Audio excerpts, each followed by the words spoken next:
हाँ ठीक है।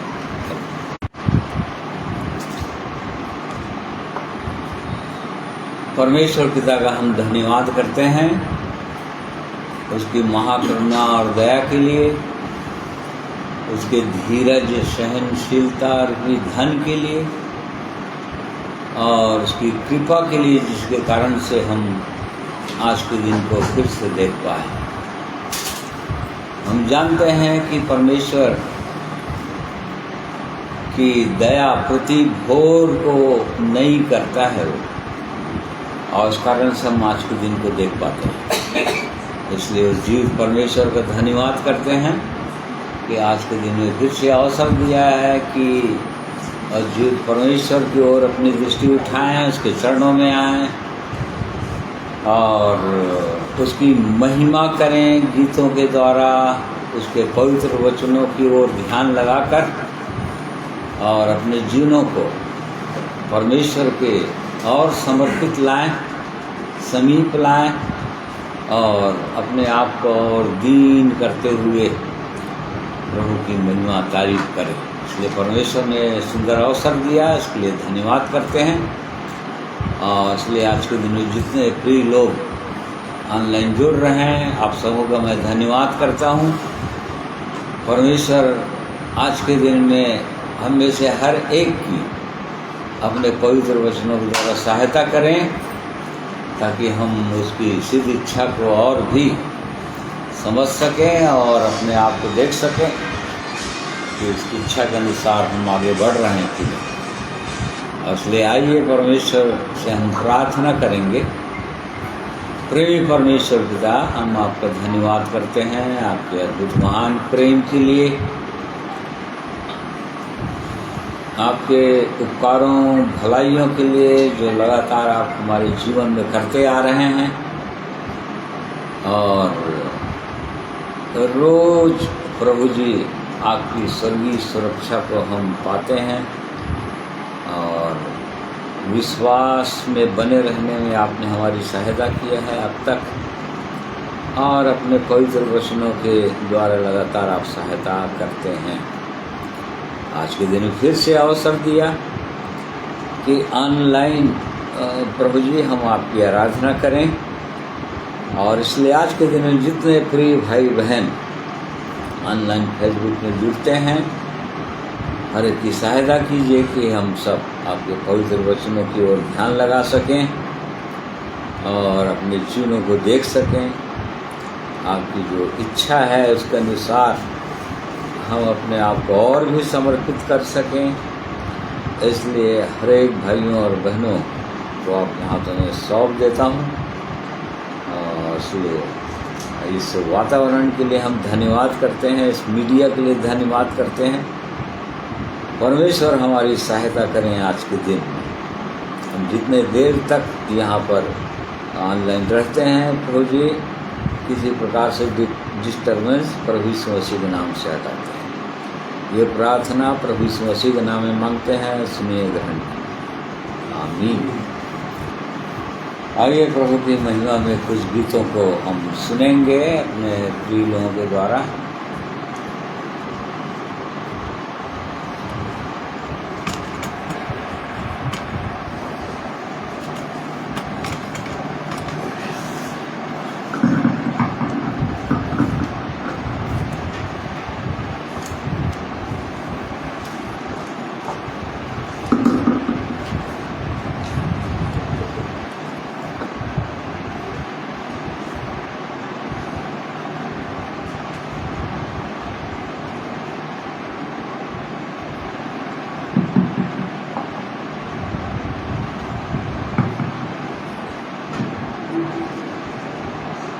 परमेश्वर पिता का धन्यवाद। एक बार फिर से आइए प्रभु की महिमा, आराधना, उपासना करेंगे। और हम सब मिल करके गीत नंबर 12 आराधना में है छुटकारा, आराधना में है चंगाई, इस गीत को गा करके प्रभु की महिमा करें।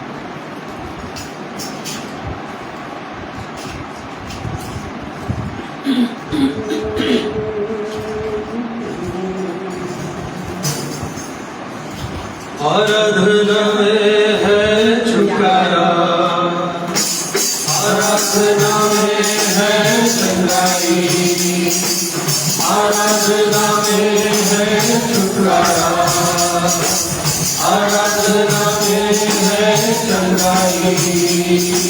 शरीर के आत्मा में शांति आनंद देता है, नाम से भी प्यारा प्रभु। शरीर के आत्मा में शांति आनंद देता है, नाम से भी प्यारा प्रभु। ओ प्रार्थना करो, आराधना करो, वो अच्छा है कितना भला है। प्रार्थना करो, आराधना करो, वो अच्छा है कितना भला है। छुटकारा पाए हमेशा, हालेलुया, छुटकारा पाए हमेशा। मांगो तो तुम्हें मिलेगा, ढूंढो तो तुम पाओगे। मांगो तो तुम्हें मिलेगा, ढूंढो तो तुम पाओगे।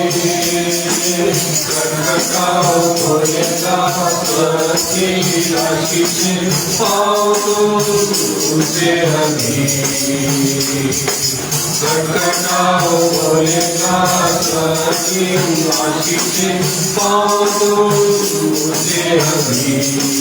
ओ प्रार्थना करो, आराधना करो, वो अच्छा है कितना भला है। प्रार्थना करो, आराधना करो, वो अच्छा है कितना भला है। छुटकारा पाए हमेशा, हालेलुया, छुटकारा पाए हमेशा। प्रार्थना करो निरंतर, प्रार्थना करो विश्वास से, प्रार्थना करो निरंतर, प्रार्थना करो विश्वास से। धर्मजन की प्रार्थना, विश्वास की प्रार्थना, होता है सारा बंधन। धर्मजन की प्रार्थना, विश्वास की प्रार्थना, होता है सारा बंधन। प्रार्थना करो, आराधना करो, वो अच्छा है कितना भला है। प्रार्थना करो, आराधना करो, वो अच्छा है कितना भला है। छुटकारा पाए हमेशा, हालेलुया, छुटकारा पाए हमेशा। छुटकारा पाए हमेशा, हालेलुया, छुटकारा पाए हमेशा।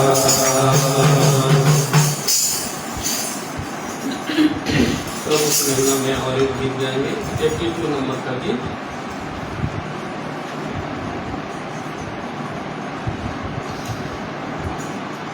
हालेलुया, हालेलुया, जय यीशु की। हालेलुया, हालेलुया, जय यीशु की। इसको भी गाएंगे, प्रभु की महिमा करेंगे सब मिलकर।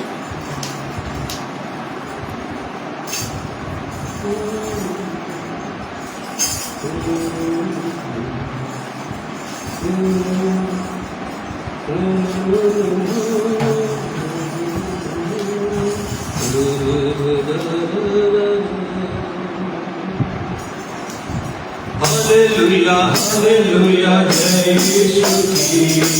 हालेलुया, हालेलुया, जय यीशु की। हालेलुया, हालेलुया, जय यीशु की। हालेलुया, हालेलुया, जय यीशु की। राजाओं का राजा, प्रभुओं का प्रभु, सबसे महान। राजाओं का राजा, प्रभुओं का प्रभु, सामर्थ सबसे महान। महिमा महिमा हो यीशु की, महिमा महिमा हो यीशु की, महिमा महिमा हो यीशु की, महिमा महिमा हो यीशु की। हालेलुया हालेलुया जय यीशु की, हालेलुया हालेलुया जय यीशु की, हालेलुया हालेलुया जय यीशु की, हालेलुया हालेलुया जय यीशु की। तेरी अनोखा शांति का राजा, करुणा का सागर, तेरी अनोखा शांति का राजा, करुणा का सागर। महिमा महिमा हो यीशु की, महिमा महिमा हो यीशु की, महिमा महिमा हो यीशु की, महिमा महिमा हो यीशु की। हालेलुया हालेलुया जय यीशु की, हालेलुया हालेलुया जय यीशु की, हालेलुया हालेलुया जय यीशु की, हालेलुया हालेलुया जय यीशु की। असंभव को संभव करने वाला, प्रभु अनादि अनंत, असंभव को संभव करने वाला, प्रभु अनादि अनंत। महिमा महिमा हो यीशु की, महिमा महिमा हो यीशु की, महिमा महिमा हो यीशु की, महिमा महिमा हो यीशु की। हालेलुया हालेलुया जय यीशु की, हालेलुया हालेलुया जय यीशु की, हालेलुया हालेलुया जय यीशु की, हालेलुया हालेलुया जय यीशु की। अल्फा ओमेगा आशीषों का सोना, यीशु का आधार। अल्फा ओमेगा आशीषों का सोना, यीशु का आधार। महिमा महिमा हो यीशु की, महिमा महिमा हो यीशु की, महिमा महिमा हो यीशु की, महिमा महिमा हो यीशु की, महिमा महिमा हो यीशु की, महिमा महिमा हो यीशु की।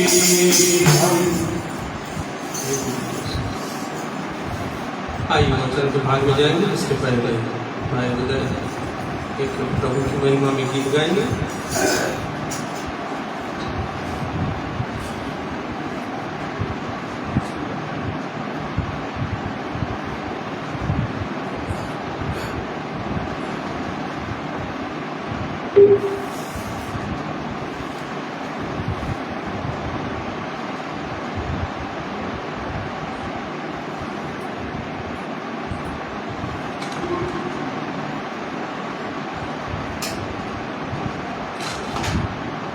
मुझे मसीह की मैं भी परमेश्वरी की महिमा में गीत गाऊंगा, फिर हम सब वचन के भाग में जाएंगे।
यीशु से करे मुलाकात। माझी रे चल हमें उस पार, यीशु से करे मुलाकात।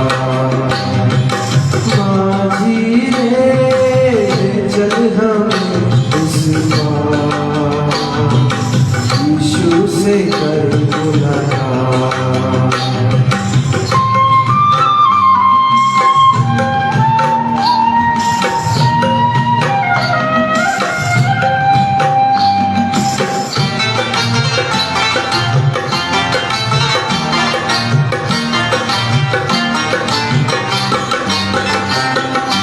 रगों पे हमारे तेरा ईमान, मन में हमारे यीशु महान।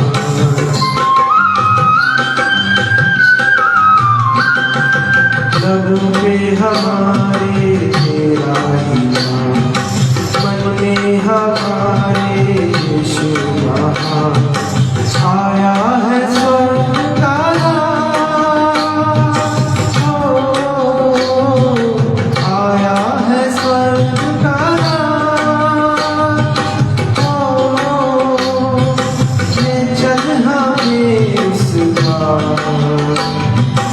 यीशु से करे मुलाकात।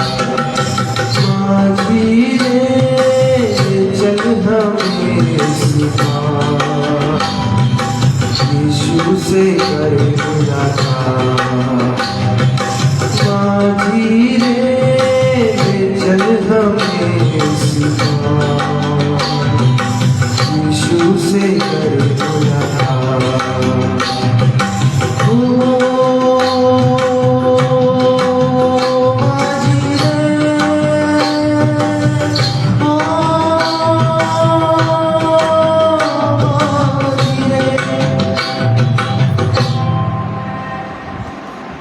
सब तो जगह सीखिए, ये बच्चे के बारे में आइए।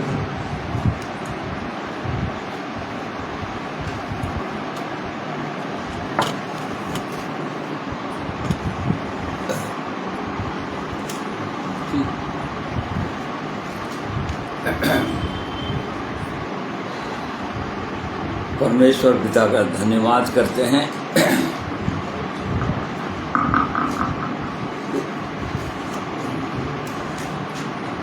परमेश्वर पिता का हम धन्यवाद करते हैं। वो सचमुच में हमारा माझी है जो हमको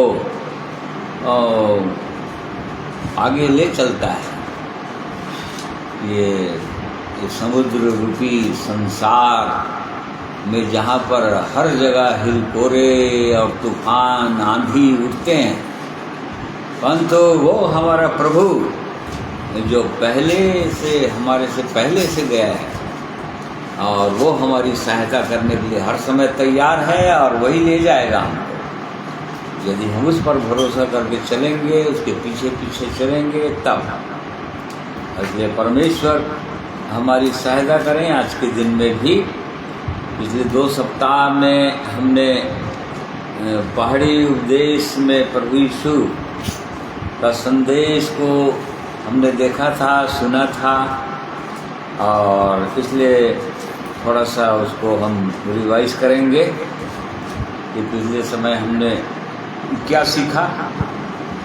यदि हम बहुत ही शार्ट में जा रहे हैं, डिटेल में नहीं जा रहे हैं, और आज भी डिटेल में नहीं जाएंगे। तो पिछले समय हमने देखा था कि जब प्रभु यीशु अपनी सेवा आरंभ किए बैप्टिज्म लेने के बाद, और तब फिर वो पवित्र आत्मा और सामर्थ्य से भरे हुए थे, और तब फिर जहाँ जहाँ भी जाते थे उसके पीछे पीछे हजारों की भीड़,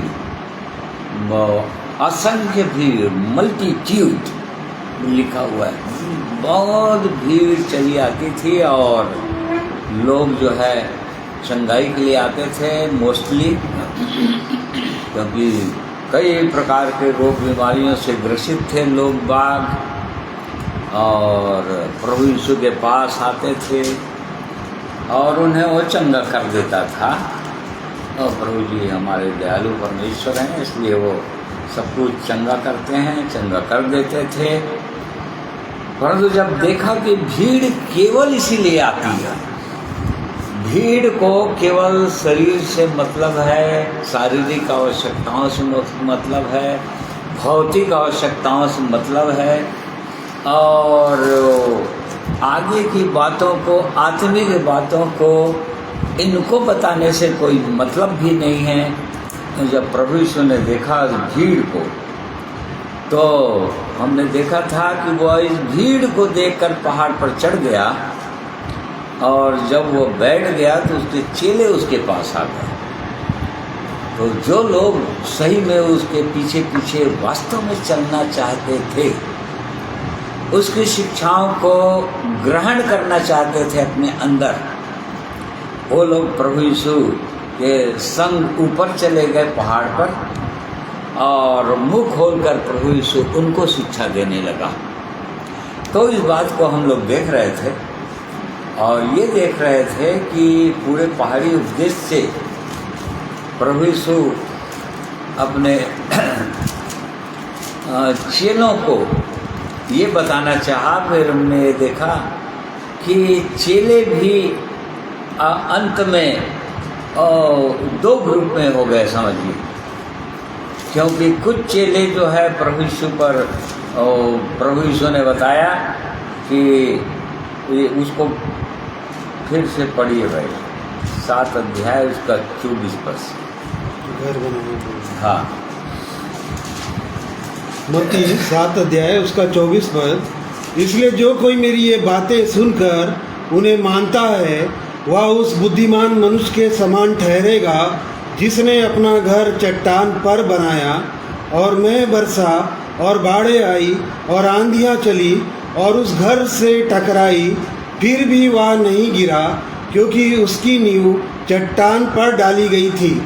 परंतु जो कोई मेरी ये बातें सुनता है और उन पर नहीं चलता, वह उस निर्बुद्धि मनुष्य के समान ठहरेगा जिसने अपना घर बालू पर बनाया, और मैं बरसा और बाढ़ें आई और आंधियाँ चली और उस घर से टकराई, और वह गिरकर सत्यानाश हो गया। हाँ, तो हम लोग ये देखे थे कि जब प्रभु यीशु मसीह के पास बैठ गए चेले और उसकी एक एक बातों को सुनने लगे, और तब फिर अंत में प्रभु यीशु ने बताया कि वो चेलों में भी सुनते तो सब लोग थे, सब लोग सुनते हैं, और प्रभु यीशु की बातें, वो बातों को सबने सुना, परंतु कुछ लोग उसमें से चलते भी हैं। प्रभु यीशु ने कहा जो सुनता है और उन पर चलता है वो बुद्धिमान ठहरेगा,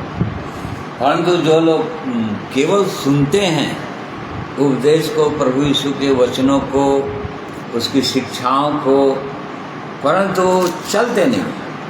तो चेले लोग सुनते अवश्य हैं प्रभु यीशु की बातों को, उसके वचनों को, परंतु उसमें भी 2 ग्रुप हैं।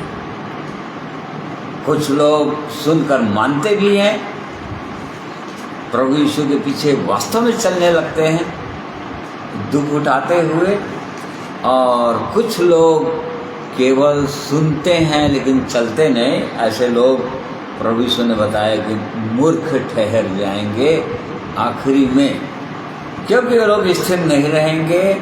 आंधी तूफान, इस जीवन की समस्याएं, चिंताएं और दुख और विपत्तियां, सताव जब आने लगती हैं तो ऐसे लोग स्थिर नहीं रह पाते। क्यों? इसलिए कि उनका नेव जो है चट्टान पर नहीं है, इसलिए, और बीज जो है अंदर तक नहीं गए, जड़ें जो है अंदर चट्टान तक फैली नहीं है, इस कारण से स्थिर नहीं रह पाते। तो आज भी हमको इसी बात को हमको जांचना है, और कि हम कौन से ग्रुप में आते हैं। ये सब परमेश्वर के वचन को सुन रहे हैं, पढ़ते हैं, जानते हैं, सब कुछ करते हैं, प्रार्थना करते हैं, महिमा करते हैं, परंतु क्या हम उस परमेश्वर की दृष्टि में इन वचनों के प्रकाश में हम बुद्धिमान ठहरते हैं, या वचन को सुनकर हम उनके अनुसार चलने लग जाते हैं? या केवल सुनते हैं और चलते नहीं। तो प्रभु यीशु ने पहले 9 आशीष वचन बताए थे,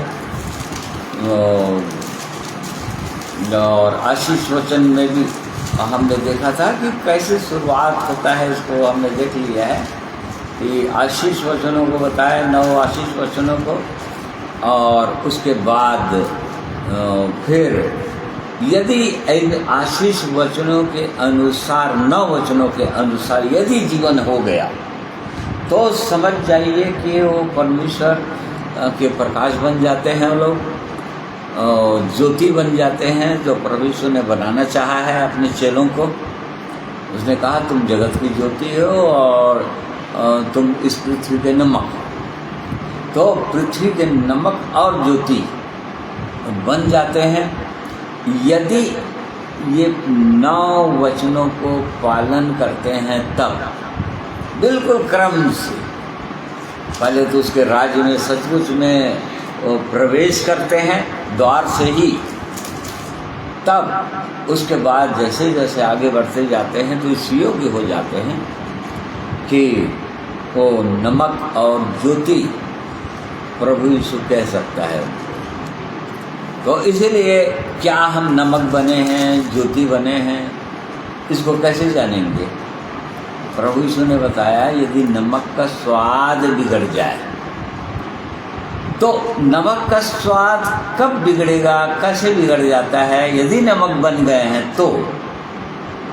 तो फिर बिल्कुल यदि कुछ भी परिस्थितियां आ जाए जीवन में, यदि एकदम स्थिर रहे परमेश्वर के वचन का अनुसार, तब तो नमकीन ही बने, मतलब स्वादिष्ट ही रहे।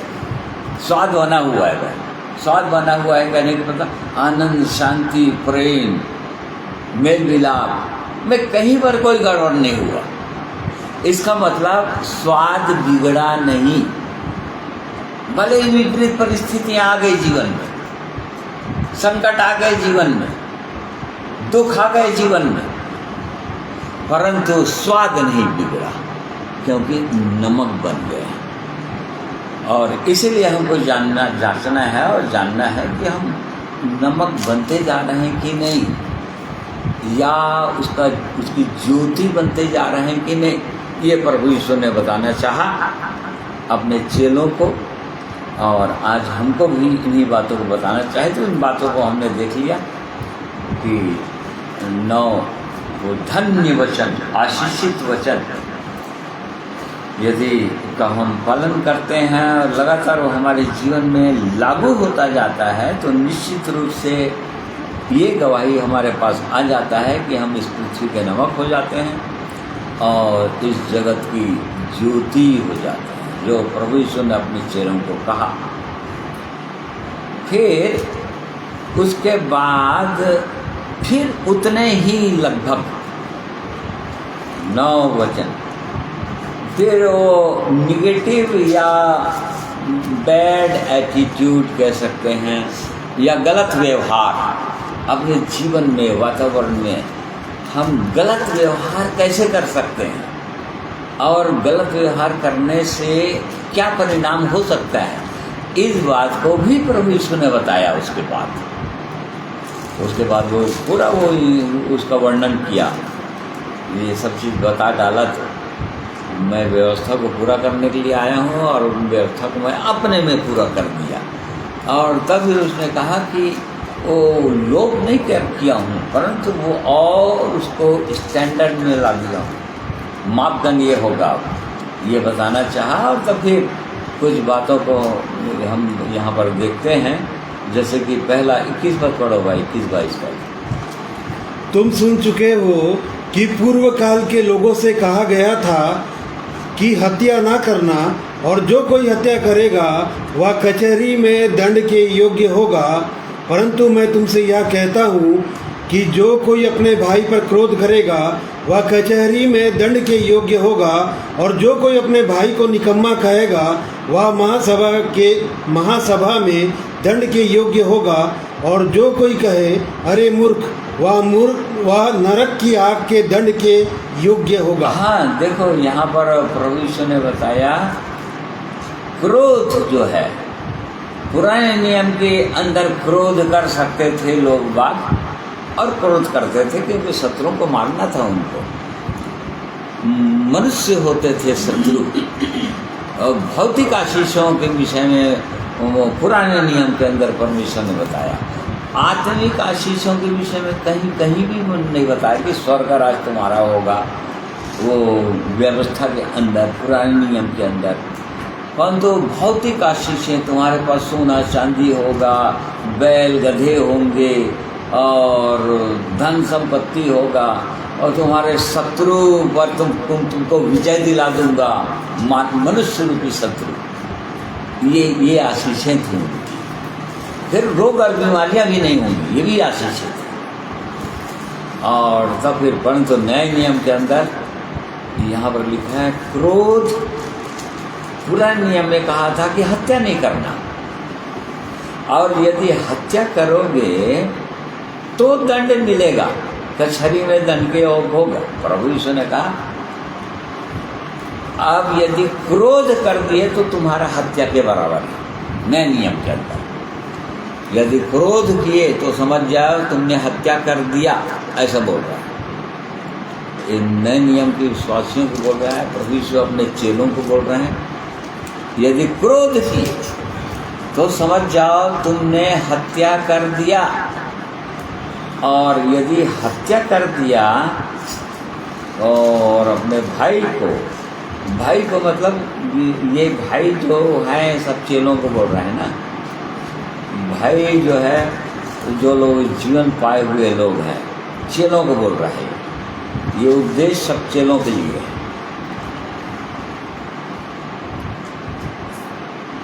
क्रोध करेगा अपने भाई तो निकम्मा कहेगा, मूर्ख कहेगा, तो नरक की आग के दंड योग होगा। इसमें 3 जगह प्रभु यीशु पहाड़ी उपदेश में सीधा सीधा नरक के विषय में बताया। यदि ऐसा करोगे तो नरक के भागीदार हो जाओगे। नरक, सीधा सीधा नरक बोल दिया। यहाँ हत्या का पाप या क्रोध का पाप। तो प्रश्न उठता है कई बार, वो कंफ्यूजन हो जाता है कि क्रोध हमको करना ही नहीं है क्या। तो एक्चुअल में यहाँ पर 22 पद में जो लिखा है क्रोध करेगा, इंग्लिश बाइबल में लिखा है बिना कारण के क्रोध करेगा। इंग्लिश बाइबल विदाउट काज, मतलब बिना कारण के यदि क्रोध करता है। यदि कारण है तो क्रोध कर सकता है। परमेश्वर की इच्छा में परमेश्वरी क्रोध बोलते हैं इसको, मानसिक क्रोध नहीं। मनुष्य का क्रोध अलग होता है, परमेश्वर का क्रोध अलग होता है। तो परमेश्वर का क्रोध हमेशा भलाई के लिए होगा, बुराई के लिए कभी भी नहीं होगा। परमेश्वर का क्रोध जो होगा, परंतु जो मानसिक क्रोध होगा वो बुराई के लिए होगा, किसी की हानि पहुंचाने के लिए होगा, किसी का और हाथ पर तोड़ देने के लिए होगा, ऐसा वाला क्रोध होगा। तो यहाँ पर बिना कारण की मतलब परमेश्वरी क्रोध के लिए नहीं बोल रहा है परमेश्वर। परमेश्वर क्रोध तो करना पड़ेगा।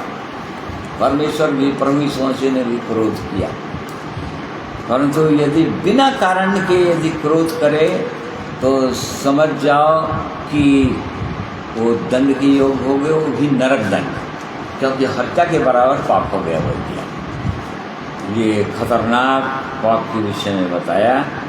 और इसीलिए आगे बताया कि यदि किसी प्रकार से अपने भाई के विरोध, भाई मतलब हमेशा याद रखिएगा, चेलों को बोल रहा है, भाई के विषय में यदि किसी भी प्रकार से भाई बहन है कुछ भी गड़बड़ हो गया तो जरूर उसको ठीक कर ही लेना बोल रहा है, मतलब मेल मिलाप कर ले, और नहीं तो फिर गड़बड़ हो जाएगा।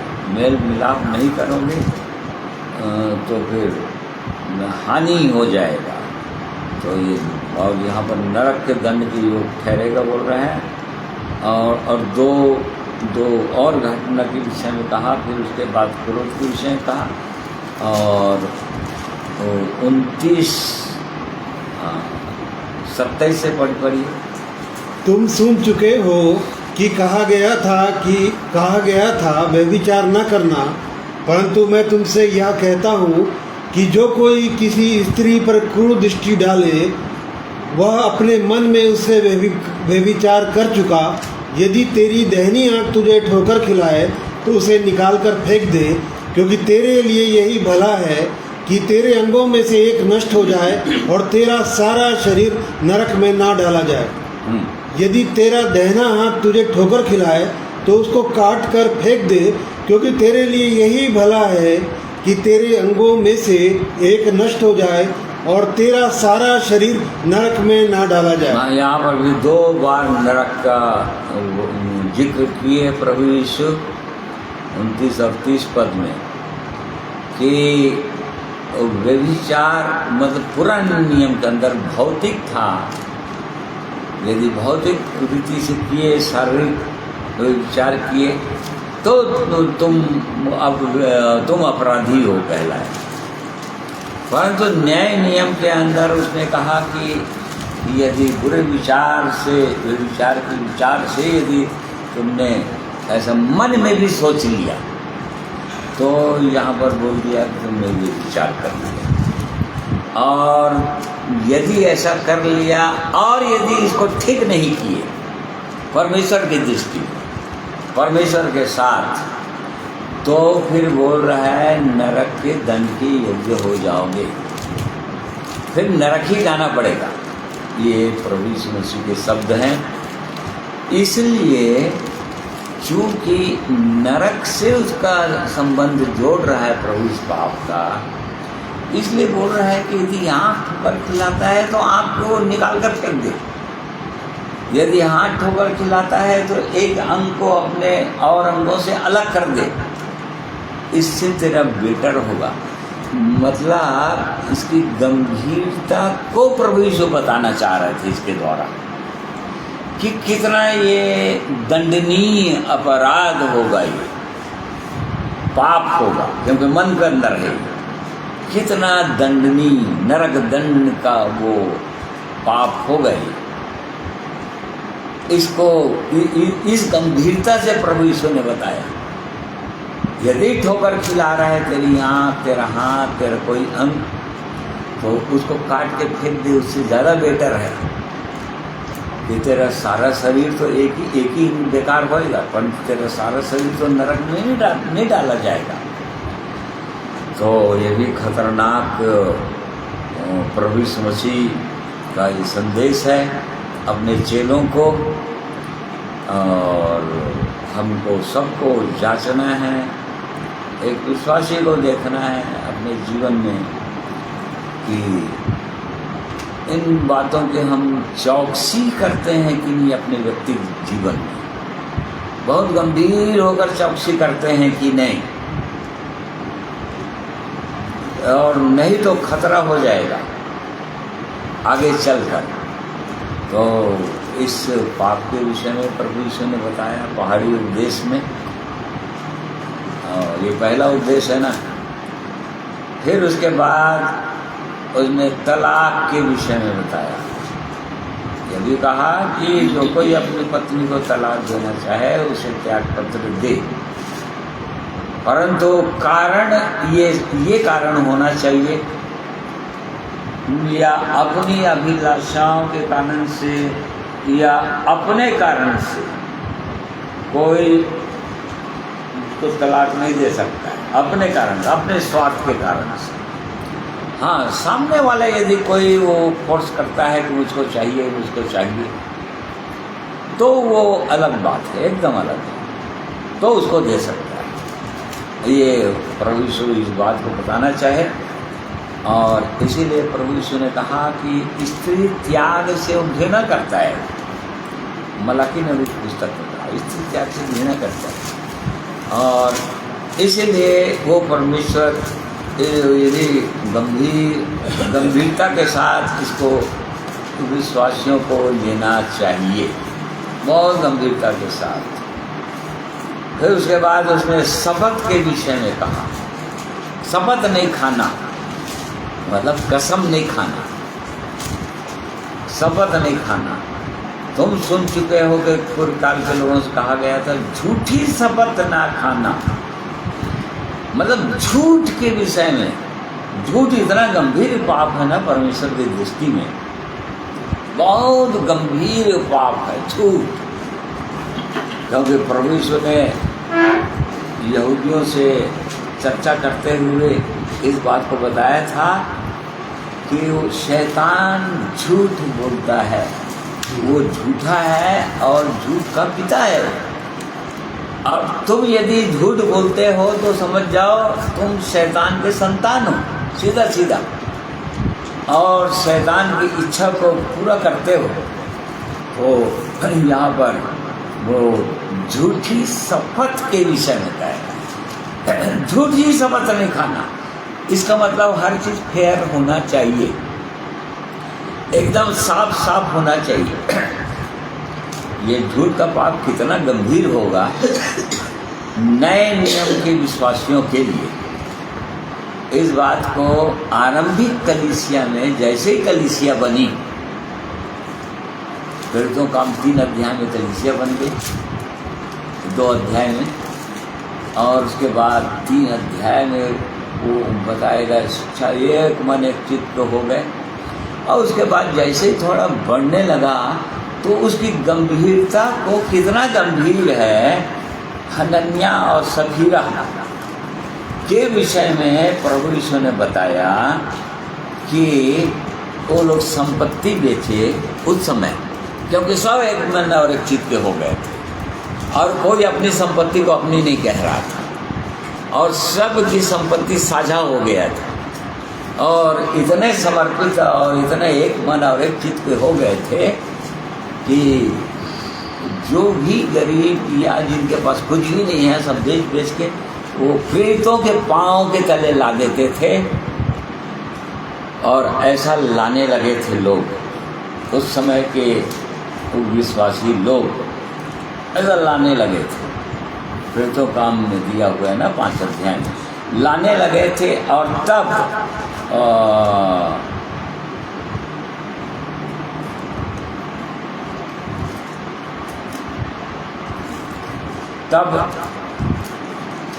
हनन्या और सफीरा भी, उनके विषय में लिखा है 5 अध्याय के ऊपर से पढ़ेंगे तो वो लोग भी कुछ संपत्ति बेचे और पतरस के पाँव के पास ला दिए, पतरस को दे दिए, पतरस भाई हमने भी संपत्ति बेचा है और ये संपत्ति।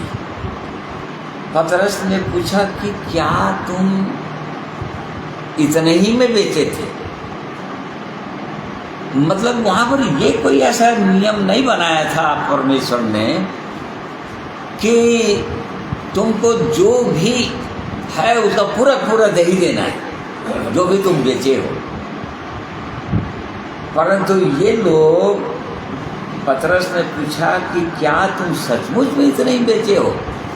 तो उन्होंने क्या कहा, लिखा है, आगे पढ़ो भाई, पढ़ लो तब समझ में आएगा। हाँ 5 अध्याय का रिचार्ज वगैरह है कि नहीं? वाईफाई चल रहा है, उसका कोई ऑन करके रखा। तो मैं भी ध्यान नहीं दे पाया। देखो तो कब से लास्ट कर वही चालू कर उधर ध्यान देते रहता हूँ मैं। ध्यान रहेगा क्यों?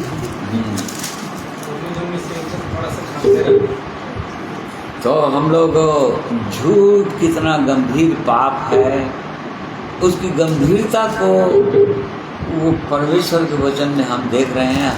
हनन्या और सफीरा के इस घटना में कि कैसे फटाफट मर गए वो लोग, और उसके बाद लिखा है कि कलीसिया में इतना ज़्यादा भय आ गया, कलीसिया के अंदर, विश्वासियों के अंदर भयंकर भय आ गया और वो लोग और समर्पित हो गए।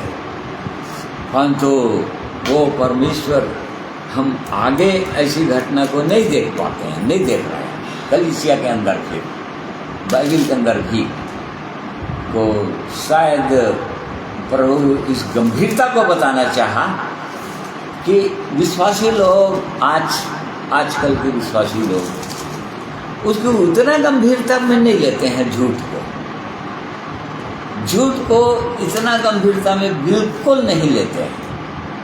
वो जितना गंभीर है, वो कितना गंभीर पाप है, वो उसको प्रभु यीशु ने बताना चाहा और उस घटना से, हननिया और सफीरा की घटना से बताना चाहा। परंतु अब परमेश्वर का अनुग्रह में वो उतना कठोरता वो परमेश्वर नहीं कर रहे हैं, हम देखते हैं। जब अभी भी बहुत सारे लोग ऐसे झूठ बोल देते हैं, लेकिन उसके बाद भी कुछ नहीं होता। इसलिए नहीं होता क्योंकि उस पाप को गंभीरता से लेते नहीं है अपने व्यक्तिगत जीवन में, इसलिए कुछ नहीं होता। तो हमने देखा कि यहाँ पर प्रभु यीशु ने कहा कि तुम झूठी शपथ नहीं खाना, परंतु प्रभु के लिए अपनी शपथ को पूरी करना।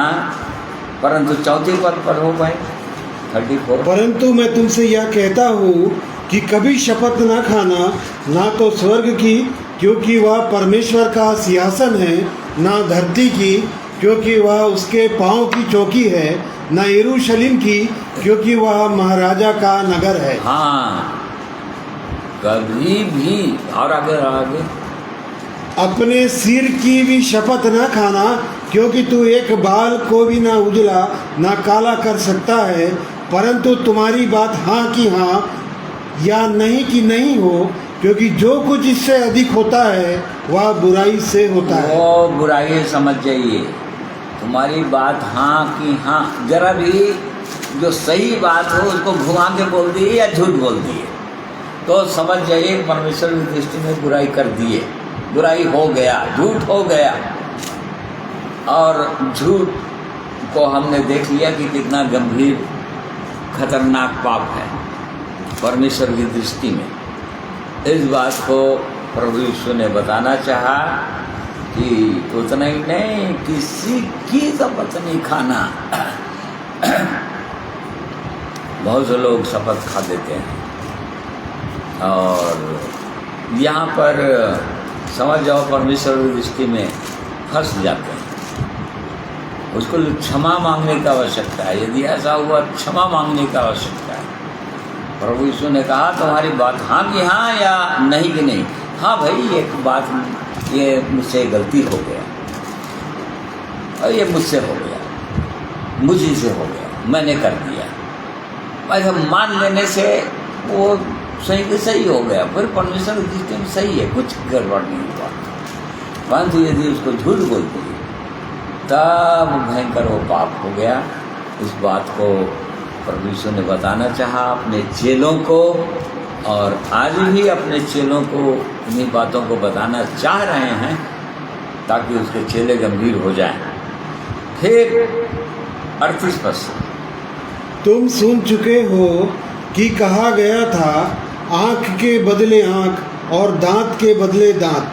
परंतु मैं तुमसे यह कहता हूँ कि बुरे का सामना ना करना, परंतु जो कोई तेरे दाहिने गाल पर थप्पड़ मारे उसकी ओर दूसरा भी फेर दे। यदि कोई तुझ पर नालिश करके तेरा कुर्ता लेना चाहे तो उसे दोहर भी लेने दे। जो कोई तुझे कोस भर बेगार में ले जाए तो उसके साथ 2 कोस चला जा।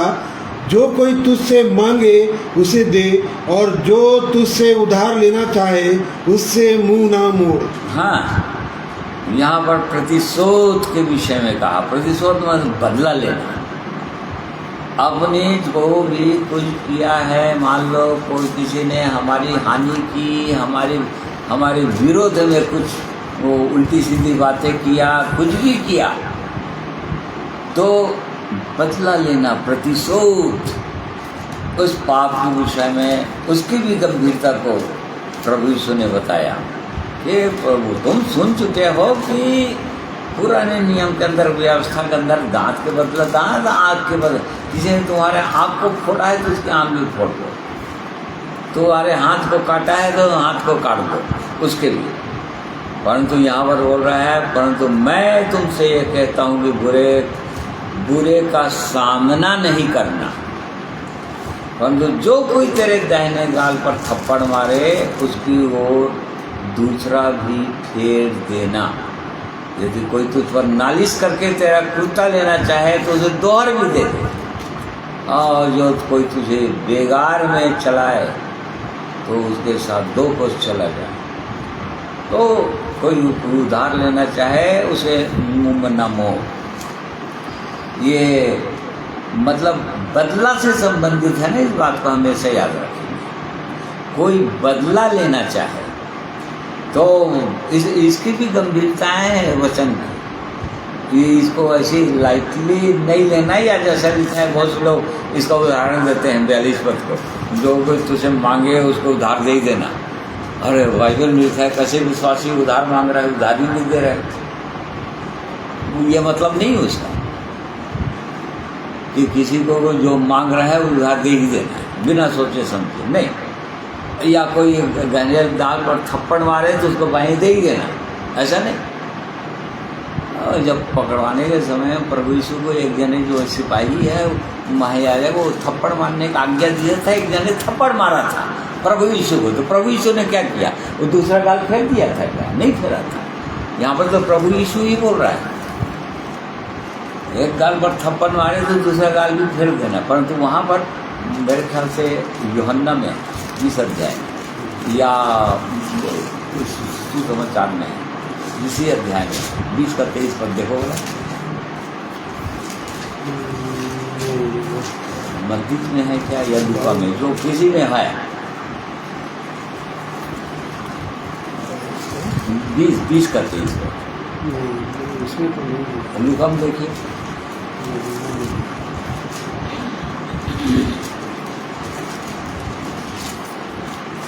मिला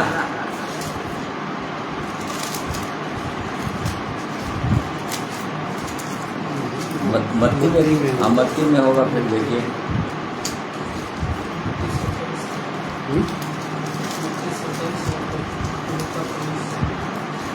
23 पद होगा शायद, 22-23 पद को देखिए, या बाद में पढ़ लीजिएगा, देख लीजिए, मिल जाए तो अच्छी बात है। परंतु यहाँ पर हम ये देख रहे हैं कि वो कई लोग ऐसे उदाहरण देते हैं ना, मतलब ये सब वचन गंभीर वचन है। प्रभु यीशु को जब थप्पड़ मारे, किसी सिपाही ने थप्पड़ मारा तो उसने दूसरा गाल नहीं फेरा, परंतु क्या कहा उसने, यदि मैं कोई गलत बोला हूँ तो गवाही दो। क्या मैं गलत यहाँ पर बोला हूँ उसकी बताओ, ताकि मैं मानूंगा कि हाँ भाई यहाँ पर गलत बोले हो। प्रभु यीशु ने ये कहा। तो कई बार अपन ये सोचते हैं, तो ये गंभीर वचन है। तो यहाँ पर ये लिखा है, मेन चीज, यदि कोई हमारी हानि पर पहुँचाना चाहता है तो उसको बदला नहीं लेना। मतलब कोई जानबूझ के कोई हमारी छीन लेना चाहता है तो बदला नहीं लेना। अब छीन रहा है, छीन ले तो क्या करोगे, समझाओगे उसको। परंतु ये बात प्रभु यीशु ने कहा, इन बातों को हमको जानना चाहिए।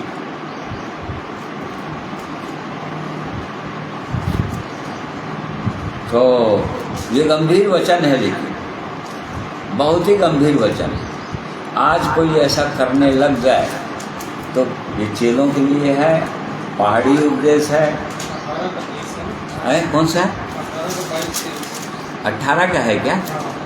हाँ पढ़ो, बता दो। जब उसने यह कहा तो प्यादों में से एक ने जो पास खड़ा था यीशु को थप्पड़ मारकर कहा, क्या तू महायाजक को इस प्रकार उत्तर देता है? हाँ। यीशु ने उसे उत्तर दिया, यदि मैंने बुरा कहा तो उसे बुराई की गवाही दे, उस बुराई की गवाही दे, परंतु यदि भला कहा तो मुझे क्यों मारता है? हाँ देखो, प्रभु यीशु ने ये जवाब दिया, जबकि पहाड़ी उपदेश में प्रभु यीशु ही ने कहा था यदि कोई गाल पर थप्पड़ मारे तो दूसरा गाल दे देना।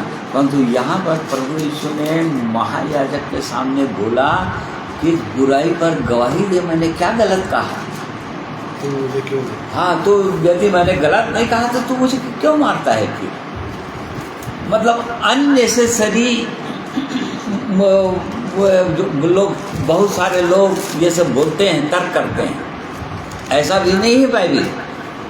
परमेश्वर के वचन में हमको सोचना है, समझना है, जानना है, परिस्थितियाँ कैसी है, इन चीज़ को आकलन करना है, और तब फिर ये परमेश्वर के वचन के अनुसार आगे बढ़ना है। तो यहाँ पर हमने देखा कि प्रतिशोध नहीं करना या बदला नहीं लेना, और इस बात को वो जानना चाहे प्रभु, कोई उधार ले उसको उधार दे, मुँह ना मोड़। और विशेषकर ये सब विश्वासियों के लिए है ना, तो अपन बार बार देख रहे हैं उद्धार पाए हुए लोगों ले, चेले लोगों के, चेलों के विषय में लिखा हुआ है, दूसरे लोगों के विषय में नहीं लिखा है, केवल चेलों के विषय में। फिर उसके बाद में 43 पद से, तुम सुन चुके हो कि कहा गया था, अपने पड़ोसी से प्रेम रखना और अपने बैरी से बैर। परंतु मैं तुमसे यह कहता हूँ कि अपने बैरियों से प्रेम रखो और अपने सताने वालों के लिए प्रार्थना करो, जिससे तुम अपने स्वर्गीय पिता की संतान ठहरोगे। हाँ बस, तो यहाँ पर प्रेम के विषय में बताया, तुम सुन चुके हो कि अपने बैरी से बैर रखना, अपने पड़ोसी से प्रेम रखना और बैरी से बैर। परंतु प्रभु यीशु ने बताया कि अपने शत्रुओं से प्रेम रखना, यहाँ पर नए नियम के अंदर, तब तुम परमेश्वर के संतान ठहरोगे, और नहीं तो परमेश्वर के संतान नहीं ठहरोगे, फिर परमेश्वर के पुत्र नहीं कहलाओगे। तो इन बातों को हमको जानना है प्रेम के विषय में। इसका कहने का मतलब है तो प्रभु यीशु ने अपने बैरियों को उसे प्रेम करके क्षमा कर दिया। प्रेम कर देना मतलब क्षमा कर देना। प्रेम का प्रमाण है क्षमा। कोई बैरी है क्षमा, मतलब हमको उससे बैर नहीं करना है, हमको उसको किसी प्रकार से उसके मतलब, उसका मतलब ये कभी भी नहीं है कि प्रेम करना मतलब उनसे मेल मिलाप करना है, उनके साथ उठना बैठना खाना पीना, ये मीनिंग नहीं है उसका। प्रभु यीशु फरीसियों के साथ, शास्त्रियों के साथ कभी खाए पिए नहीं, कभी बैठे नहीं। तो इसका मतलब ये नहीं कि प्रभु यीशु उनसे बैर करते थे, वो बैर नहीं करते थे, उनसे भी प्रेम करते थे, परंतु शिक्षा खरी देते थे, सत्य को प्रकट करते थे। तो यहाँ पर सत्यों से प्रेम के विषय में बताया। अब 6वें अध्याय के अंदर कुछ बातों को सावधान किया, तो और ये बातें बताया कि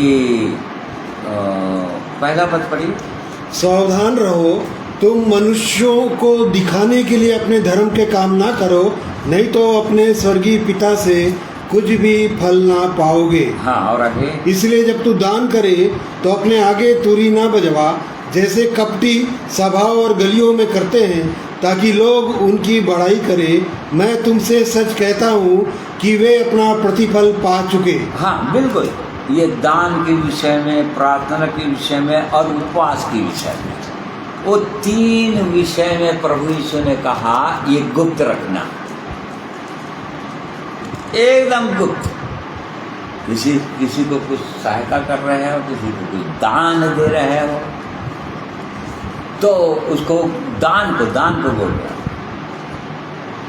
इसको गुप्त रखना। और ये बताना कि मनुष्यों के सामने अपने आप मनुष्यों को दिखाने के लिए काम नहीं करना कभी। मतलब लोग मुझको देखेंगे, इतना दान दिए, तुरही नहीं बजवाना, वो उसने ऐसा किया, बता देना कि उसने ऐसा किया मेरे लिए, वो किया, वो, ये इससे संबंधित है। ये इस विषय में प्रभु यीशु ने कहा। क्यों कहा? क्योंकि मैं गुप्त में देखता हूँ, तुम्हारे हृदय की दशा को मैं देख रहा हूँ कि तुम्हारा हृदय मेरे प्रति कितना सच्चा है, या लोगों के प्रति कितना सच्चा है या उदार है। इस बात को बताना चाहा। बिल्कुल प्रार्थना के विषय में भी यही बताया, दान के विषय में, प्रार्थना के विषय में कि जब तुम प्रार्थना करो तो गुप्त में करना, क्योंकि तुम्हारा पिता जो स्वर्ग में है कहाँ देखता है? गुप्त में देखता है। इसलिए कोठरी में जाना, अपने किवाड़ों को बंद कर लेना। क्यों?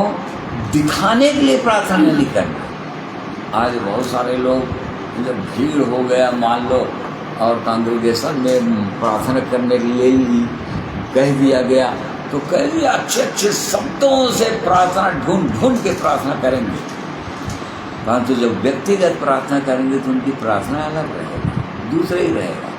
मतलब मनुष्यों के सामने दिखाने वाली प्रार्थना कि कितना सुंदर प्रार्थना करता है, और गुप्त में प्रार्थना जिसको परमेश्वर जानता है, हृदय की दशा को। राजा दाऊद बोलता है यदि मेरे मन में अनर्थ बातें होती तो परमेश्वर मेरी क्यों? फिर परमेश्वर जो है एक विश्वासी के अंदर की बातों को जानता है, गुप्त में देखता है, हृदय की ओर देखता है। वास्तव में इसके हृदय मेरे साथ सच्चा है कि नहीं, क्योंकि हृदय की सच्चाई से वो प्रसन्न होता है। वो बाहरी जीवन से वो नहीं देखता है। तो हमने दान के विषय में भी वही बोला, प्रार्थना के विषय में भी वही बोला, और प्रार्थना के विषय में और भी गंभीर बातें बोला प्रभु यीशु ने। क्षमा के विषय में बोला कि क्षमा कर ही देना यदि कोई किसी प्रकार से। 14 और 15 पद पढ़िए। इसलिए यदि तुम मनुष्यों के अपराध क्षमा करोगे तो तुम्हारा स्वर्गीय पिता भी तुम्हें क्षमा करेगा, और यदि तुम मनुष्यों के अपराध क्षमा ना करोगे तो तुम्हारा पिता भी तुम्हारे अपराध क्षमा ना करेगा। ये क्षमा वाला पाप भी बहुत गंभीर पाप है, ये भी बहुत ज़्यादा गंभीर पाप है। मान लीजिए किसी के पाप वो परमेश्वर क्षमा नहीं किया तो अपन सोचें वो कहाँ जाएगा फिर? क्या वो स्वर्ग जाएगा या नरक जाएगा? क्योंकि बिना पाप क्षमा हुए थे एक व्यक्ति स्वर्ग जा नहीं सकता, इस बात को हम जान गए हैं। तो इसीलिए ये भी बहुत ही गंभीर अपराध है या पाप है, क्योंकि हृदय की बातें हैं ये। इसीलिए प्रभु यीशु ने कहा किसी का अपराध तुम क्षमा कर ही देना, जिससे कि स्वर्ग का परमेश्वर तुम्हारे भी अपराध को क्षमा करे। और नहीं तो तुम क्षमा नहीं किए हो तो वो भी क्षमा नहीं करने वाला, और यदि वो क्षमा नहीं किया, वो परमेश्वर यदि क्षमा नहीं किया तो तुम्हारा क्या हाल होएगा तुम देख लेना। फिर न्याय के दिन वही एक ही पाप एक मनुष्य को हमेशा के लिए आग में ले जा सकता है, और इसलिए इसके विषय में क्षमा के विषय में बताया, प्रार्थना के विषय में बताया। वो परमेश्वर हमारा गुप्त में देखता है। फिर उपवास के विषय में भी इसी बात को बोला उसने 16% में। जब तुम उपवास करो तो कपटियों के समान तुम्हारे मुंह पर उदासी ना छाई रहे, क्योंकि वे अपना मुंह बनाए रहते हैं ताकि लोग उन्हें उपवासी जाने। मैं तुमसे सच कहता हूँ कि वे अपना प्रतिफल पा चुके। हाँ। परंतु जब तू उपवास करे तो अपने सिर पर तेल मल और मुंह धो, ताकि लोग नहीं परंतु तेरा पिता जो गुप्त में है तुझे उपवासी जाने। इस दशा में तेरा पिता जो गुप्त में देखता है तुझे प्रतिफल देगा। हाँ, इन सब चीज़ों को दान, प्रार्थना और ये उपवास के विषय में प्रभु यीशु ने बताया अपने चेलों को कि ये गुप्त है, और वो परमेश्वर जो है गुप्त में देखता है। उसको समझ में आता है कि तुम उपवासी हो कि नहीं, तुम वास्तव में उपवास हो कि लोगों को दिखाने के लिए उपवास रखे हुए। उद्देश्य क्या है? उपवास रखने का उद्देश्य क्या है? पुराने नियम के अंदर परमेश्वर जो है अपने नबियों के द्वारा अपने लोगों को बार बार इससे संबंधित वो फटकार लगाता था। तुम झाऊ के नाए बिखेर लेते हो, रात को टाट ओढ़ लेते हो और सोचते हो कि लोग देख रहे हैं कि तुम बड़े उपवासी लोग हो, उपवास लगाते हो। ऐसे में तुम्हारी प्रार्थना मैं सुन नहीं सकता। नहीं सुनूंगा बोल दिया वो प्रभु जो है पुराने नियम से बताते आ रहा है। नए नियम के अंदर प्रभु यीशु ने बताया देखो ये गुप्त बात है, अंदर की बात है, वो तो बाहर वाली बात थी वो, परंतु अब तो अंदर को देख रहा है प्रभु यीशु। वो परमेश्वर हमारे हृदय की दशाओं को जानता है और इस कारण से हमको उसके विषय में जानना है। अब उसके बाद उसने स्वर्गीय धन या 24 पद से आगे परमेश्वर और धन के विषय में बताया। परमेश्वर और धन मतलब दो स्वामी। कोई व्यक्ति दो स्वामी की सेवा नहीं कर सकता बोला। तो हमारे दो स्वामी कौन हो सकते हैं? हमारे दो स्वामी कौन हो सकते हैं? बहुत से लोग सोचते हैं कि एक स्वामी तो हमारा परमेश्वर है ही है और दूसरा स्वामी हमारा शैतान है बोलते हैं। नहीं, यहाँ पर शैतान को नहीं बोल रहा है, ये प्रभु से अपने चेलों को बोल रहा है। चेलों को बोल रहा है तो अरे तुम्हारे शैतान से कोई लेना देना नहीं, तुम शैतान के राज से मैंने तुमको निकाल दिया है, अपने प्रिय पुत्र के राज में तुमको प्रवेश करा दिया है। उसके वश अब तुम्हारे ऊपर उसका वश कुछ चलने वाला नहीं है। अब शैतान को क्यों वो दोस्त लगा रहे हो या उसको स्वामी स्वामी बोल रहे हैं? नहीं, वो स्वामी नहीं हो सकता तुम्हारा, धन स्वामी हो सकता है। परमेश्वर और धन, चेलों के स्वामी दो में एक परमेश्वर होता है, दूसरा धन। धन संपत्ति किसको स्वामी बनाए? प्रभु यीशु ने कहा कि कोई स्वामी, वो बोल रहा है कोई दो स्वामी की सेवा नहीं कर सकता। उसने कहा परमेश्वर की सेवा करेगा या तो धन की सेवा करेगा। और इस विषय में बहुत गंभीरता से कई बातों को सिखाया, धन क्या चीज़ है और धन के विषय में वो एक व्यक्ति जो मरकुस 10 अध्याय के अंदर प्रभु यीशु से अनंत जीवन पाने के लिए आया हुआ था, मैं क्या करूं, उसके विषय में प्रभु यीशु ने बताया कि क्या है वो। फिर उसके विषय में कहा धन, धन को फिर आगे बताया वो धन क्या चीज़ है, सच्चा धन और संसारी धन या अनराइचियस मतलब परमेश्वर का सच्चा धन या अधर्म का धन, ये सब धन के विषय में वो बहुत कुछ धन के विषय में प्रभु यीशु ने बताया और उसको अपन नहीं देख रहे हैं अभी, परंतु उसके विषय में बार बार उसने बताया देखो इस संसार का धन जो है, एक तो अधर्म का धन, बहुत सारे लोगों का धन अधर्म का ही धन है। इस संसार में लोग किसी न किसी प्रकार से झूठ का सहारा लेते हैं, धोखेबाजी का सहारा लेते हैं और किसी न किसी प्रकार से वो ऐसे ही वो सच्चा धन तो नहीं होता है, अधर्म का ही धन होता है लोगों के पास। परमेश्वर की दृष्टि में एकदम सच्चा धन, एकदम फेयर कि मजदूरी नहीं लिया हो, किसी प्रकार से किसी मजदूर को तंग न किया हो, एकदम सही उनका पेमेंट दिया हो, मतलब कहीं न कहीं अधर्म का इस संसार में धन। तो उसके विषय में बताया। यहाँ पर मेन चीज़ ये बताया और हमको जांचने की आवश्यकता है कि दो स्वामियों की सेवा कोई नहीं कर सकता। प्रभु यीशु ने कहा या तो एक स्वामी से बैर करेगा, दूसरे से प्रेम, या दूसरे से प्रेम करता है तो पहले से बैर करेगा।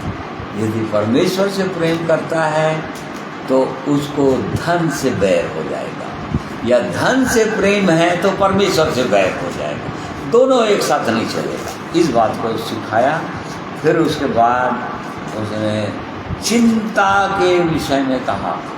चिंता भी जो है बहुत बड़ा कारण है। तुम चिंता करके ये नहीं कहना कि क्या खाएंगे क्या पिएंगे। 25 पर पढ़ेंगे। इसलिए मैं तुमसे कहता हूँ कि अपने प्राण के लिए यह चिंता न करना कि हम क्या खाएंगे और क्या पिएंगे, और न अपने शरीर के लिए कि क्या पहनेंगे। क्या प्राण भोजन से और शरीर वस्त्र से बढ़कर नहीं। आकाश के पक्षियों को देखो, वे ना तो बोते हैं, ना काटते हैं, और ना खेतों में बटोरते हैं, फिर भी तुम्हारा स्वर्गीय पिता उनको खिलाता है। क्या तुम उनसे अधिक मूल्य नहीं रखते? तुम में से कौन है जो चिंता करके अपनी आयु में एक घड़ी भी बढ़ा सकता है? इस पूरे पहाड़ी उपदेश 3 बार प्रभु यीशु ने चिंता के विषय में कहा। 31 पद में कहा, फिर उसके बाद 34 पद में कहा, इसलिए तुम चिंता करके न कहना। 34 पद में, अतः कल की चिंता न करो। इसका मतलब क्या हुआ? अपने चेलों को कहा, तुम्हारा स्वर्गीय पिता जानता है, तुम्हारा स्वर्गीय पिता जानता है कि इन बातों की तुमको आवश्यकता है। इसका मतलब यदि कोई विश्वासी चिंता करता है, इसका मतलब ये इस बात को साबित करना चाहता है या अपने पिता के विषय में ये सोच विचार करता है कि मेरा पिता मेरी चिंता नहीं कर सकता, मेरा पिता जो स्वर्ग में है वो मेरी कोई चिंता नहीं कर सकता। मतलब अपने स्वर्गीय पिता की एक तरह से अपमान करते हैं। उसको पिता भी बोल रहे हैं, वो बोल भी रहा है कि तुम्हारे स्वर्गीय पिता प्रभु यीशु ने कहा ये सब जानता है, इसीलिए तुम चिंता नहीं करना। देखो पेड़ पक्षियों को देखो, आकाश के पक्षियों, वो थोड़ी चिंता कर रहे हैं। क्यों? उनको खिलाता है, उनको भी पता है। परंतु तुम चिंता करते हो, उसको स्वर्गीय पिता भी बोल रहे हैं, परमेश्वर को, और पिता का संबंध वो है मेरा, ऐसा भी बोल रहे हैं।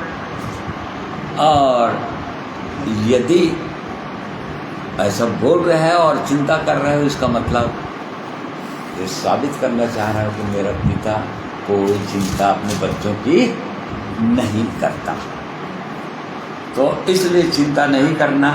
फिर उसके बाद 7वें अध्याय के अंदर और प्रभु यीशु ने कहा दोष नहीं लगाना। मतलब देखिए, अब ये भी जितनी सब सारी बातें बता दिया, अब उसके बाद बोल रहे दोष नहीं लगाना। इसका मतलब दूसरे पर दोष नहीं लगाना, और ये कहा कि केवल अपने आप को जांचना, अपने आप को जांचना, केवल जज योरसेल्फ। दोष नहीं लगाना मतलब डोंट जज अदर्स, मतलब दूसरों का न्याय नहीं करना। दोष नहीं लगाना बोल रहा है, मतलब दूसरों का न्याय नहीं करना, मतलब खुद का न्याय करते रहना, मतलब खुद को जांचते रहना प्रतिदिन, ये बोलना चाहा प्रभु यीशु ने। और क्यों तो न्याय नहीं करना? पहले अपने आप को देखना, तुम्हारे आँख में लट्ठा है और तुम दूसरे को तिनका देख रहे हो, अपने आप के लट्ठा को निकाल लो, और तब तुम अवश्य तुम अपने भाई की सहायता करोगे, करना है तुमको, परंतु पहले तुम अपने लट्ठा को तो निकालो, और तब फिर तुम अपने भाई के तिनका को भली भांति निकाल लोगे। और ये इस बात को बताना चाहा। और उसके बाद फिर उसने कहा कि मांगो तो तुम्हें दिया जाएगा, ढूंढो तो तुम पाओगे, खटखटाओ तो तुम्हारे लिए खोला जाएगा। ये है प्रभु, ये तो बहुत कठिन आज्ञाएं हैं, और ये तो बहुत ही कठिन लग रहा है महान परमेश्वर कि ये कैसे होगा। ये और प्रभु यीशु ने कहा मांगो, प्रभु के चरणों में आओ, वो देगा तुमको, क्योंकि कोई ऐसी आज्ञा तुम्हारा स्वर्गीय पिता नहीं देगा जिसको तुम कर नहीं सकोगे। वो महाबुद्धिमान पिता है, वो महाबुद्धिमान परमेश्वर है। कोई पिता अपने बच्चों को उनकी सामर्थ्य से बाहर, और जो 5 साल का लड़का है उनको 10 किलो वहाँ पर बोरी है उसको उठा कर लाओ तो कभी भी नहीं कहेगा, वो मूर्ख पिता ठहरेगा वो। तो प्रभु यीशु ने कहा तुम्हारी स्वर्गीय पिता इतना बुद्धिमान है, इतना धन्य है, वो तुम्हारे बुरा पिता तुम्हारे संसारी पिता के समान नहीं है। तुम्हारे ये बुरे पिता लोग जानते हैं कि क्या चीज़ चाहिए बच्चों को, क्या नहीं चाहिए। तुम्हारे स्वर्गीय पिता इस बात को जानता है। तो इसका मतलब ये सब आज्ञाएं जो परमेश्वर ने दिया है अपने वचन में, प्रभु यीशु ने, इसका मतलब इसलिए दिया है कि तुम इनका पालन कर सकते हो। नहीं कर सकते होते तो बुद्धिमान पिता कभी भी ऐसी आज्ञा नहीं देता। कर सकते हो हाँ, परंतु तुम्हारे पास इतनी सामर्थ्य नहीं है, मांगो, प्रभु के चरणों में आओ, ढूंढो कि प्रभु कैसे पाऊं, खटखटाओ परमेश्वर के सामने, गिड़गिड़ाओ, उस सामर्थ्य की ओर देखो, ढूंढो परमेश्वर के सामर्थ्य, पवित्र आत्मा के सामर्थ्य, और तब तुम पा जाओगे और तब फिर तुम चलोगे। इसके विषय में क्या कहा? पवित्र आत्मा के विषय में कहा पवित्र आत्मा मांगो, सामर्थ्य है, स्वयं परमेश्वर है। पवित्र आत्मा जो है परमेश्वर का तीसरा रूप है, वो स्वयं आ जाएगा और तब फिर वो चलेगा फिरेगा, तुम्हारे लिए कठिन थोड़ी लगेगा। तो इन बातों को बताया और उसके बाद फिर आगे सकरा मार, चौड़ा मार और 2 प्रकार का पेड़, एक पेड़ में फल लाया, दूसरे में पेड़, और 2 बुद्धिमान लोग, 2 घर बनाने वाले के विषय में बताया और प्रभु यीशु ने बता दिया। अब इन बातों को सुनकर जो लोग सुनते हैं और मान लेते हैं उसके अनुसार चलते भी हैं, वो लोग बुद्धिमान ठहरेंगे।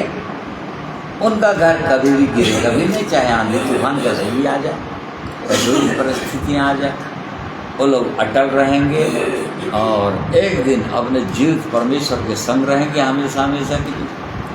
परंतु यदि इन बातों को सुन लिए परंतु उसके बाद उसके अनुसार चले नहीं, केवल सुनने वाले बने, तो फिर वो मूर्ख निर्बुद्धि मनुष्य के समान है, जिसने अपना घर बालू पर बनाया और बिखर गया, कोई जड़ अंदर तक गया ही नहीं। परमेश्वर का प्रेम रूपी जड़ अंदर तक नहीं गया, वचन रूपी जड़ अंदर तक गया नहीं, चट्टान तक नहीं गया। इसी कारण से आंधी और तूफान में उखड़ गया। तो ये परमेश्वर का हम धन्यवाद करते हैं उसके पवित्र वचन के लिए। तो पहाड़ी उपदेश को हमको हमेशा और मनन करना चाहिए। ये गंभीर वचन है ये, और इसको बहुत ही संक्षेप में हम देख लिए हैं, और इसलिए इन सब बातों में परमेश्वर हमारी सहायता अगुवाई करेंगे। आइए एक और गीत प्रभु की महिमा के लिए हम सुनेंगे और उसके द्वारा हम परमेश्वर का धन्यवाद करेंगे और आज की इस आराधना को समाप्त करेंगे।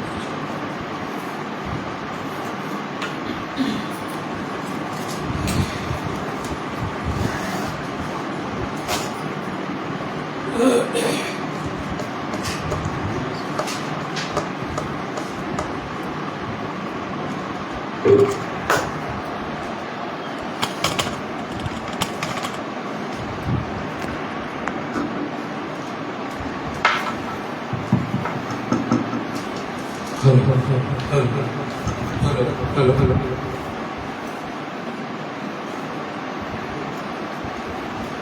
प्रभु का धन्यवाद।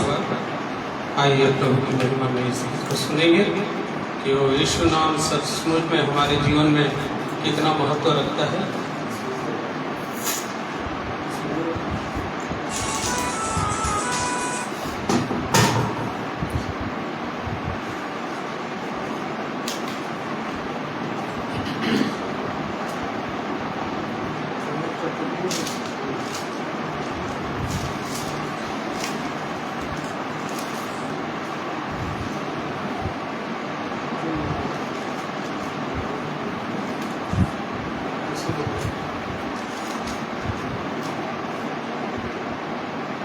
एक दिन इस नाम के सामने सारी दुनिया झुकेगी, हर घुटना भी झुकेगा और हर जुबान कहेगी कि सचमुच में यीशु मसीह ही हमारा उद्धार करता है, वही प्रभु है, वही खुदा है। और इस नाम को जितनों ने अपना लिया उन्होंने उस उद्धार को पाया। उसकी महिमा के लिए इस गीत को सुनेंगे और जो कोई भी उसके नाम को पुकारा तो इस जीवन को और छुटकारा को और शांति को पाया है। आइए प्रभु की महिमा में इस गीत को हम लोग सुनेंगे।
के आगे झुका है हर घुटना जमीन आसमां और हर जुबां कहती है तू प्रभु है, यीशु तेरा नाम है।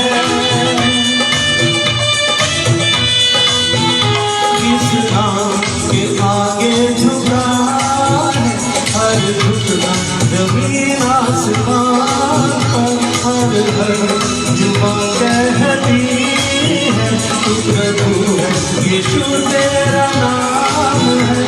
तू महान है, तू महान है, तू महान है मेरे खुदा।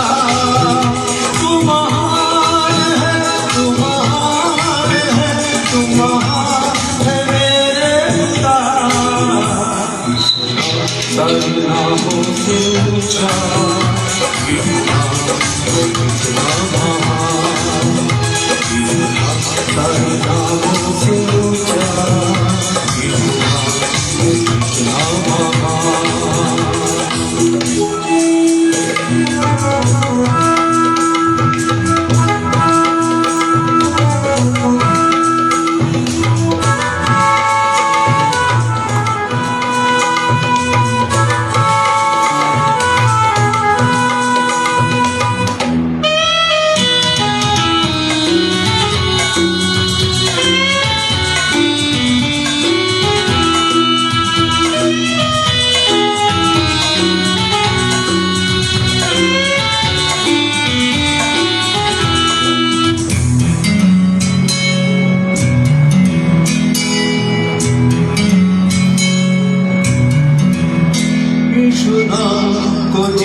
नित्य शांति चंगाई पापों की क्षमा उद्धार तेरे बिना है कहाँ।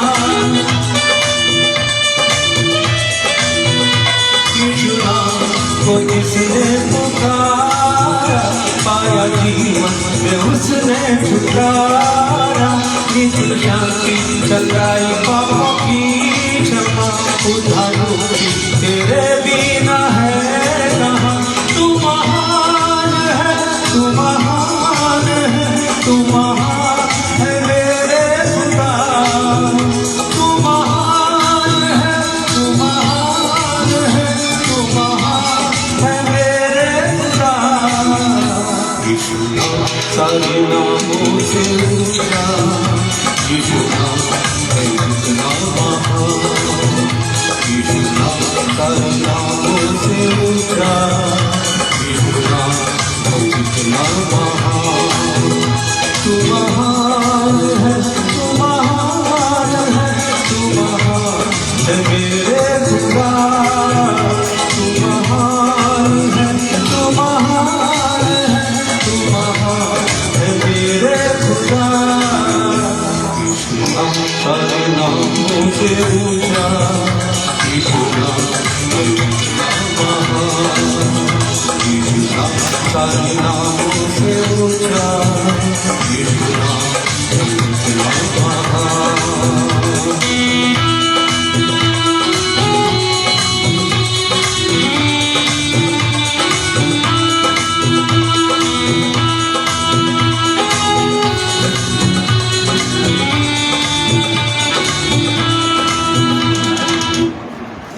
प्रभु की महिमा स्तुति धन्यवाद प्रभु परमेश्वर का।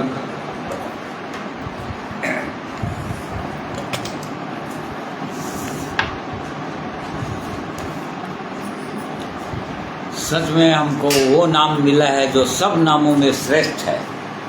वो नाम प्रभु यीशु का है, जिसके आगे एक दिन हर घुटना को झुकना है और हर एक जीव को अंगीकार करना है कि यीशु ही प्रभु है।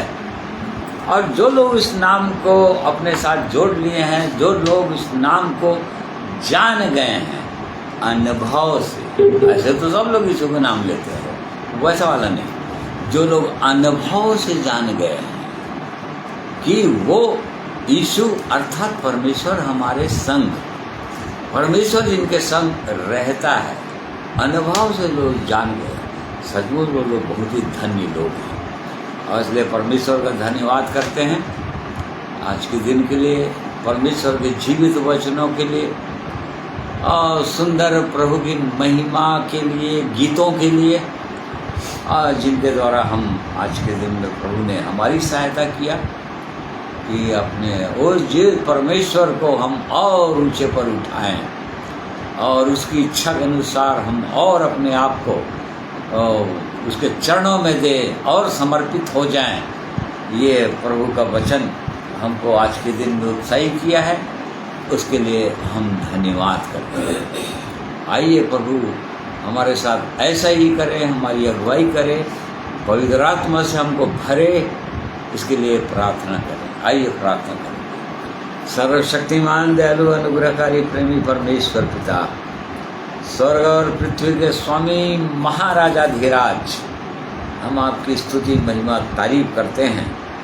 आप एकमात्र परमेश्वर हैं प्रभु यीशु, जो स्वर्ग के नीचे पृथ्वी के बीच में एक ही नाम है, जो प्रभु यीशु मसीह का नाम है, जिसके द्वारा कोई उद्धार प्राप्त कर सकता है, चंगाई प्राप्त कर सकता है, आशीषित हो सकता है, स्वर्ग जा सकता है, परमेश्वर को जान सकता है। ऐसे पवित्र नाम में आपके चरणों में हम दीन होते हैं प्रभु। धन्यवाद करते हैं आज के दिन के लिए, वचन के लिए, पहाड़ी उपदेश के लिए प्रभु यीशु, जो आपने अपने चेलों को उपदेश दिया और ये आपने हमें भी चेला बनाया है प्रभु। इस बात को हम, इसके लिए हम धन्यवाद करते हैं और इसलिए शिक्षाएं हमारे लिए है। और इसलिए प्रभु आपने कहा मांगो तो तुम्हें दिया जाएगा, और इसलिए आपके चरणों में हम दीन होते हैं। अपनी आत्मा के सामर्थ्य से हमें भरे। हर एक विश्वासी भाइयों और बहनों को जितने भी उद्धार का अनुभव को प्राप्त किए हैं, हर कोई पवित्र आत्मा से भरे जाएं, महान परमेश्वर सामर्थ्य से भरे जाएं, ताकि आपकी ये सिद्ध इच्छा को पूरी कर सके अपने व्यक्तिगत जीवन में, आपके गवाह बन सकें।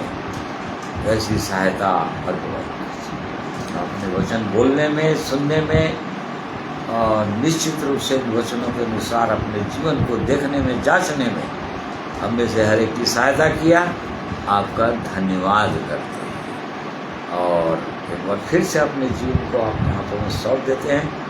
ये प्रार्थना प्रभु यीशु मसीह के नाम में मांगते हैं, सुनिए, ग्रहण कीजिए। आमीन।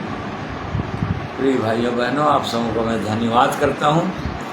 आज के दिन में मेरे साथ ऑनलाइन जुड़कर परमेश्वर के वचन को, प्रभु यीशु के संदेश को सुनने के लिए आपने समय निकाला। परमेश्वर आप सबों को बहुतायत से आशीषित करें। आप सबों को जय मसीह।